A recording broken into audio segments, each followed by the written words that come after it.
Welcome to the chat on Newsday Amarillo and News Channel 10-2. I'm David Lovejoy. Good morning, everybody. I'm Rhonda Lahner. And I'm Chuckalicious, Chuck Williams. And we kind of flip the script here. It's usually Carpet Tech that comes in on this first week of the year, the first Thursday. It's same company, but just kind of a different leg of it. It's Bug Tech is what we call it. They're here to talk to us about those winter pest control needs. Our good friend, Mr. Michael Askew, joins us with Carpet Tech, a.k.a. Bug Tech. Michael, how you doing? Happy New Year. Happy New Year to you. Everything's good. God is good. We're going to start this 2024 off and start killing some stuff. I know that's right. Get it right. Now, let me ask you this, and I know, and you hear different reasons why. You hear, well, it wasn't cold enough during the winter to kill us, but why is winter pest control so important? Oh, man, winter pest control is one of the most important things you could do in the pest control program for your home or your office.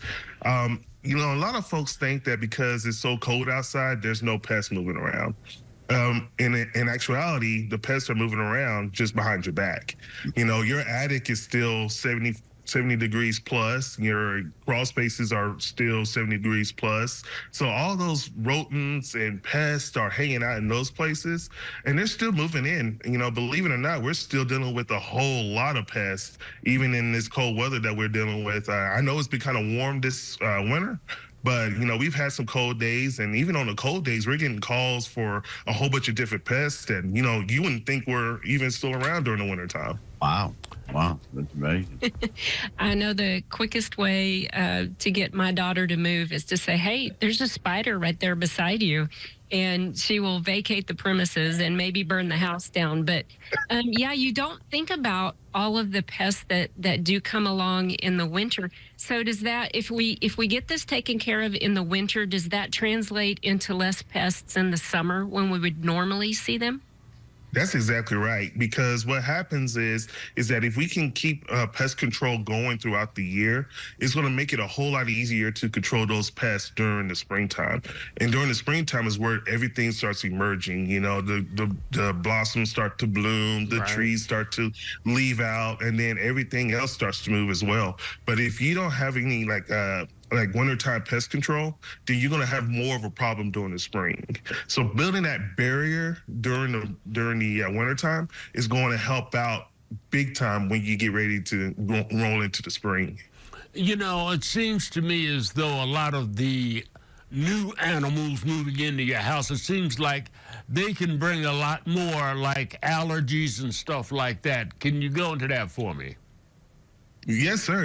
Especially during this time of year. So we're looking at a lot of mammals, a lot of rats, basically rats and mice, and even wildlife, possums, raccoons are starting to move into warmer areas, which is your home and business. So we have gotten a lot of wildlife calls, a lot of rodent calls, but with those guys, they also bring in pests as well. They bring in fleas, they can bring in ticks, they can bring in, a lot of folks are allergic to, those pests and those hairs and those allergens, and they don't know, why they're sneezing, why they're coughing, why they're having these stressful situations with their health. Is because, you might have a German roach infestation, and those German roaches are leaving feces everywhere, and they have allergens in their feces. So, there's a lot of stuff that goes on with pest control. I tell my wife that I'm a lifesaver. I go to work saving lives every day.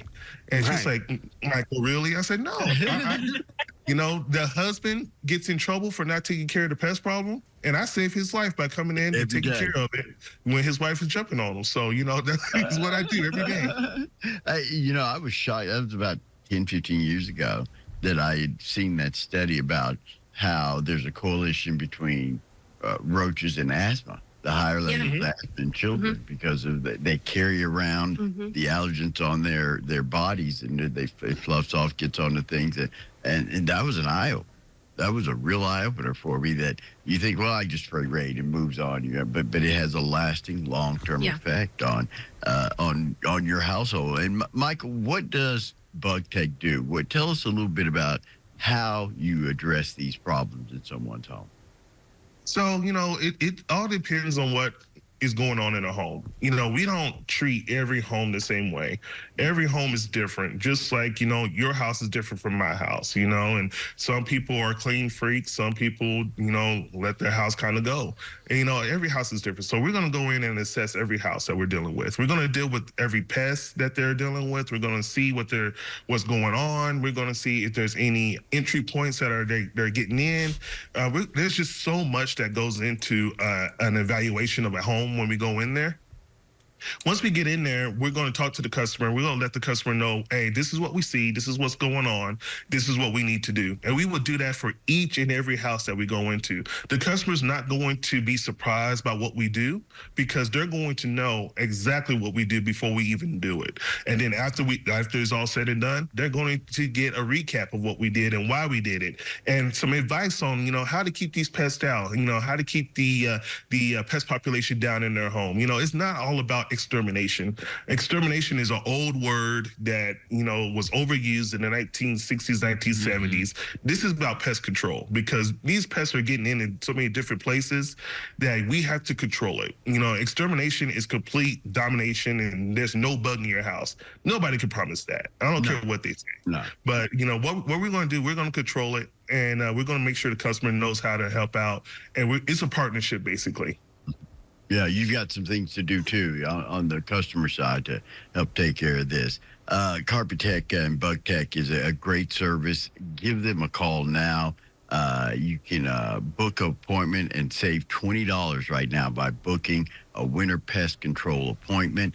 Like Rhonda said, it's a great way to head off toward the spring because once they start coming back in full scale, it may be too late. The issues might have already developed. I know termites really take a foothold during the winter because we don't see them and we don't notice the damage and activity. And then springtime, you start getting out in the yard, noticing you see it. It can be too late. It could be a devastating issue. So give the folks at Carpet Tech a call right now. They're running a special winter pest control appointments. $20 off. Get that problem addressed and taken care of. One other problem you're addressing, it might not be really a problem for Carpet Tech and Bug Tech, Michael, is you're looking for some crew members. You're looking to expand a little bit. What are you looking for in an applicant for Carpet Tech? What does a Carpet Tech employee look like? Well, a Carpet Tech employee, a Bug Tech employee basically looks like a person who's a go-getter, a person who can manage things on his own, a person who can provide the best customer service as if he was servicing his mother's house, his grandmother's house. That's his best friend's house. That's what we're looking for. And we're growing in Amarillo so much. I was up there all day yesterday. I'll be up there all day today. So I might see you driving around there. If y'all see me, y'all honk your horn and you know, don't chase me down or nothing like that. But just honk your horn. But yeah, you know, that's what we're looking for in Amarillo. We're looking for a person who can really take a hold of what we believe in, our culture, and to provide that customer service that surpasses all others. So that's what we're looking for there in the Amarillo area.